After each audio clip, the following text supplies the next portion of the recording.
How's it going, guys? It's TacTixHD here, bringing you episode 9 of my NHL 12 Billion Dollar Dynasty series. And as you can see, our Buffalo Sabres team is pretty well. We made some really good moves over the offseason. And I think we have a really good shot at doing good this year. And it's pretty good because the owner only wants us to get like 36 wins. And he said he'd be happy if we make the playoffs, but he doesn't care if we do or not.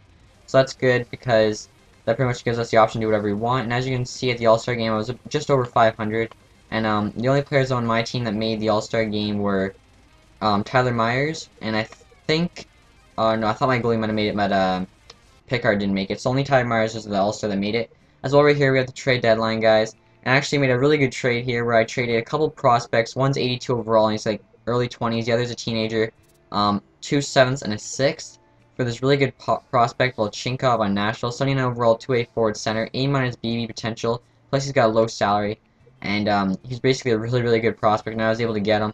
So I think he plays in the minors this year, but next year he'll come up and he'll get a lot of he'll gain a lot of overall, and he'll probably be in the mid 85s within a year or two. And we actually did make it to the playoffs. I think we made it as the 7th seed, and we played Carolina Hurricanes in the first round.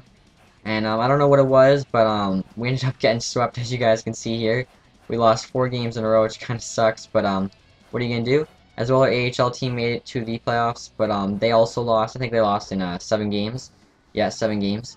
So, right here we have the retired players, and there's actually a lot of retired players. You got Jonas Hiller, Getzlav, Brooks Lake, Thomas Fleischman, Filppula, Steve Bernier, Ryan Callahan, Jason Pominville, Dustin Penner, Ryan Clough, Shea Weber, Christian Ehrhoff, Nick Schultz. Like a lot of guys that are kind of in their prime right now are all retiring. So, it shows you how deep we're getting into this GM mode. And right here is the first round draft, and I decided to pick the best player available. It was this York guy, 7.5, 6.5, 7.5, all in the green, defenseman, so I thought it was a good deal. As well, as you can see right here's an offer from Winnipeg, 82 overall power forward left wing with B-, A-, T potential, and a 6th round pick for my 3rd in 2 years. So I thought he's a pretty good player, and I'll only give up to 3rd, and it's in 2 years. I might not even be the GM of the team by that time, so might as well do that deal. Right here we have the re-sign phase, and I had a good amount of players re-sign. Luckily, none of my superstars had to re-sign. I just had to re-sign a lot of depth players, and I had a lot of players in like the AHL who had to decide who I wanted to keep, who I wanted to get rid of. And actually, guys, forgot to mention, when I drafted the rookies from last year, you usually, after you draft them, you just kind of keep them unsigned for 1 year, and then the next year you're supposed to sign them. And I actually forgot to sign the rookies this year, so I don't show you guys. But what I ended up doing was I went into free agency, and I think I signed like 4 or 5 rookies that either didn't get drafted or didn't make their team. And I was actually able to get a couple of really good players that were like high 70 overalls with like all B- or B, B-, B potential. So I thought that was really good. And as you guys can see right here, I'm signing most guys. I ended up letting go of Gustafsson because I had that Forsberg goalie who I picked up off waivers. 85 overall goalie. He's really good. I can't believe the other team dropped him. And so him and Pickard will be really good as the 2 goalies. And as you guys can see, there's the team. And then I decided to beefing up the defense. I picked up Canton, 85 overall defenseman.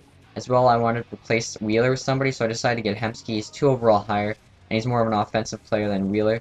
So right here's our final roster. As you can see, it's looking really good. Right there's the defense. We got really strong defense as well as really strong goalies. So if Pickard goes down, we still have an 85 goalie to replace him.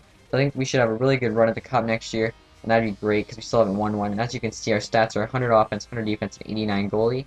Besides that, guys, I hope you enjoyed the video. As well, if you take a look at my channel, I actually have a new channel now.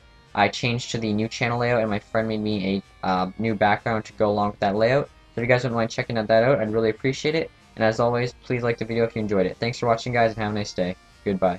Follow me on Twitter. You'll be the first one to know when I'm holding an open lobby or tournament, and it's an easy way to talk to me.